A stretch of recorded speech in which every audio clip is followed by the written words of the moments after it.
জৰাখৰ নৈয়ে প্ৰত্যেক বছৰৰ দৰে এই বছৰো ব্যাপক গৰাখহনীয়াৰ সৃষ্টি কৰি আছে। এই নৈখনে প্ৰত্যেক বছৰে গৰাখহনীয়াৰ সৃষ্টি কৰি অহাত নৈপৰীয়া ৰাইজ আজি শংকিত আৰু চিন্তিত হৈ পৰিছে। ইতিমধ্যে নৈৰ বুকুত বিলীন গৈছে শ শ হেক্টৰ ভূমি।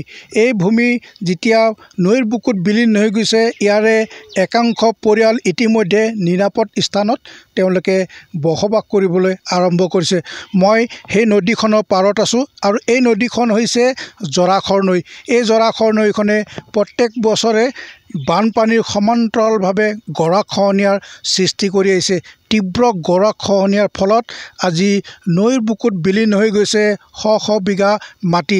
আজি এই নৈপৰীয়া ৰাইজ আজি বাৰুকৈ চিন্তিত হৈ পৰিছে, কাৰণ ইতিমধ্যে তেওঁলোকৰ মাটি ভেটি উচন হ'ল আৰু তেওঁলোক আজি ক'ত বসবাস কৰিব, ক'ত তেওঁলোকে জীৱন নিৰ্বাহ কৰিব অনাগত দিনত, তাকে লৈ চিন্তিত আৰু শংকিত হৈ পৰিছে। নৈখনে ব্যাপক গৰাখহনীয়াৰ সৃষ্টি কৰি অহাৰ পাছতো অসম চৰকাৰৰ যি জলসম্পদ বিভাগ, আজি জলসম্পদ বিভাগ কুম্ভকৰ্ণ নিদ্ৰাত থকা বুলি ইয়াৰে স্থানীয় ৰাইজে আজি অভিযোগ তুলিছে। এইখন গাঁও হৈছে ৰঙাপৰাৰ মোলান গাঁৱৰ ভুবুলা গাঁও আৰু এই ভুবুলা গাঁৱৰ ৰাইজ আজি শংকিত। মোৰ সৈতে এজন বৃদ্ধ আছে। মই বৃদ্ধগৰাকীৰ পৰাই এই কথাখিনি জানিব বিচাৰিম যে আইতা, আপোনালোকৰ মাটি ইতিমধ্যে নৈৰ বুকুত বিলীন হৈ গ'ল, কি ক'ব?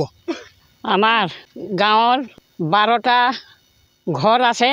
12টা ঘৰৰ ভিতৰত আমাৰ মাটি বাৰী চব আদায় কৰি দিলে, শেষ কৰি দিলে। গছ গছনিও খতম, বাঁহজোপাও খতম, আৰু যিমানখনৰ বাৰীত কিমান বস্তু আছিলে ইমান চব লৈ আদায়। এতিয়া আমি থাকিবৰ কাৰণে আমাৰ ঠাই নাই, ক'ত যাম, ক'ত থাকিম, এনেকুৱা আমাৰ চিন্তা সোমাই গৈছে। ৰাতিও টোপনি নাহে নদী ভৰাৰ কাৰণে। আকৌ ক'ত মোকতো বুঢ়ী মানুহ হৈ পেলাই মই কিমান চিন্তাত পৰি থাকোঁ, মগৰ মইনো ক'ত যাম, ক'ত থাকিম, এনেকুৱা লাগি যায়। আপোনাৰ মাটি নৈৰ বুকুত গুচি গ'ল? ঠিক আছে, মোৰ সৈতে এজন স্থানীয় ব্যক্তি আছে। মই ব্যক্তিজনৰ পৰা জানিব বিচাৰিম যে আপোনালোকৰ ইতিমধ্যে নৈৰ বুকুত বহু মাটি বিলীন হৈ গ'ল, কি ক'ব? এইটো আমাৰ ৰঙাপাৰা সমষ্টি ভুবুলা বঙালী গাঁও, য'ত আমাৰ জৰাখৰ নদী হয়। ইয়াত এতিয়া হ'ল প্ৰায় 3 বছৰমান এনেকৈ নদী বাঢ়ি আহে। চবৰ মাটি ইয়াত গুচি গ'ল, কাৰ 3 বিঘা, কাৰ 4 বিঘা, আৰু ঘৰো উতলাই গুচি গ'ল। আমাৰ এতিয়া থাকিব জেগা নাই। আমি চৰকাৰক ইমান আপত্তি কৰোঁ, কিমান দুবাৰ আহিলে, তেওঁ আমাক আহি যায় বনাই দিম বুলি কয়, কিন্তু বনাই নিদিয়ে আমাক কিবা এটা ব্যৱস্থা কৰি দিয়ক।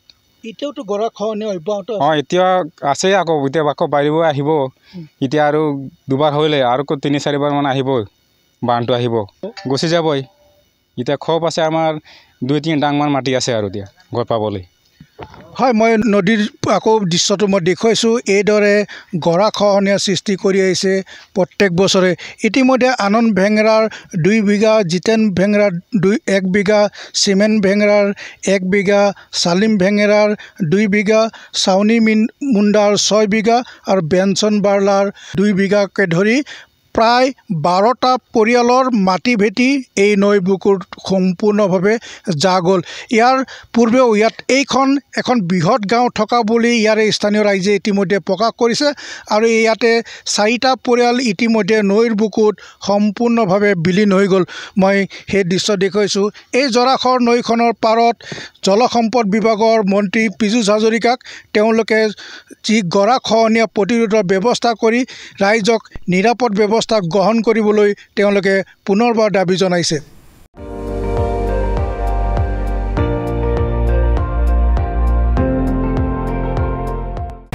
আপুনি চাই আছে ND24, সৰ্বশ্ৰেষ্ঠ নহয়, সৰ্বোত্তমৰ দৌৰ।